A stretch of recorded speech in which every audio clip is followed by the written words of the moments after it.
Am I the a-hole for causing my best friend's fiancé to leave her at the altar? Warning, this is a long story, but everything is relevant. I, 25F, have been best friends with Maya, 25F, for over 15 years. I have always been a Muslim, and Maya is well aware of this. During Ramadan, a Muslim holy month, Maya would fast with me and even sometimes break her fast with my family. Whenever I went over to her house, both she and her family were very sweet about my dietary requirements. They never ate pork for dinner while I was eating with them or drank alcohol while I was in the house. They even provided a separate set of cutlery and plates for me to eat with to 100% ensure no cross-contamination of any meat I couldn't eat was left behind. I assured them that some of these precautions were too much, but they said they were happy to do them, especially Maya. When Maya got proposed to by her boyfriend of 4 years, who is also one of my close friends from college, in December of 2023, I was really happy for her. Maya asked me to be a bridesmaid at her wedding, and I immediately said yes. In roughly April or May, she took all the bridesmaids to see some bridesmaid dresses. She took us to this really high-end store where everything was insanely overpriced, but Maya said she only wanted the best for her wedding and she was paying anyway, so it shouldn't matter. I went along and let her do her thing.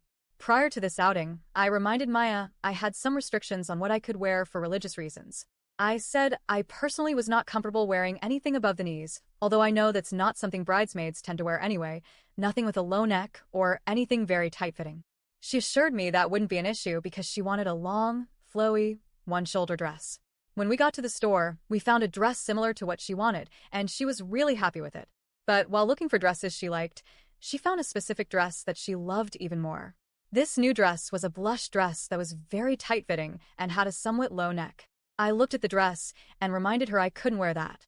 I told her that if she really did love this dress, she could choose it, and I would find a similar dress, much less form-fitting and with a higher neckline. I even said that I would pay out of my own pocket. She said she wanted all the bridesmaids to match, and that if I couldn't wear the form-fitting dress, she would pick the first dress. I was happy with this decision and didn't say anything else, only mentioning I was really happy she didn't pick the other dress because of her consideration for me. We didn't talk about dresses anymore after that. In October of 2024, she had asked all the bridesmaids to come in for a dress fitting. I arrived early and saw blush dresses hanging. Asked her why these dresses were here, when she said she had ordered the first dress we saw. She said she thought about it but realized she shouldn't have to plan her wedding around me, and she liked the blush dresses more. I told her I understand I have a lot of requirements, but these aren't just preferences. These are things I need to abide by, especially not wearing tight things. I can get around low necks by wearing a long-sleeve shirt, though it would look weird.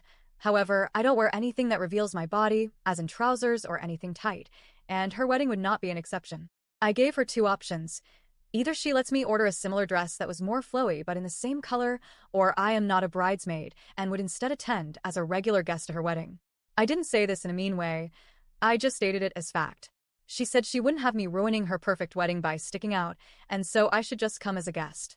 But then she went on to say that I shouldn't even come as a guest, because if I wasn't going to abide by her rules as a bridesmaid, I probably wouldn't abide by a regular dress code. I told her that wasn't true.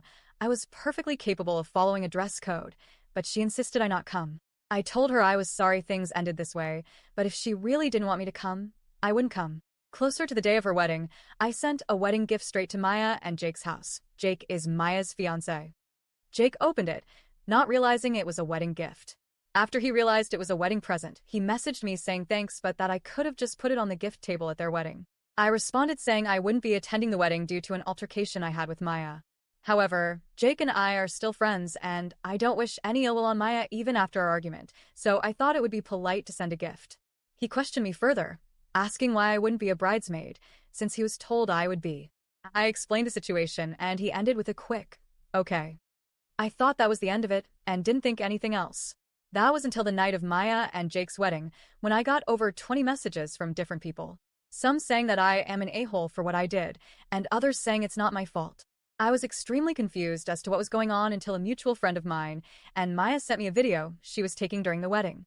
What had happened was that during the part of the ceremony where the man is asked to say, I do, Jake stopped and said, this is Bulls *** T, and walked away, leaving Maya in tears. Some of Maya's bridesmaids investigated because Maya was too distraught, and Jake told them that he couldn't go through with the wedding after seeing how judgmental and strong-headed she was. He told the bridesmaids he knew about mine and Maya's argument, but made it clear he himself had seen Maya be overly judgmental at other times too, like at restaurants toward waiters, or while walking past a thrift store making comments about how only the homeless shop there. It sounded like something out of a movie, the way he was describing her mean girl behavior. In the end, it was clear to me Maya had done this to herself. But some people seemed to think that I was the breaking point for Jake, and that I should have compromised my beliefs for one day. Is my judgment being clouded? Am I the a-hole?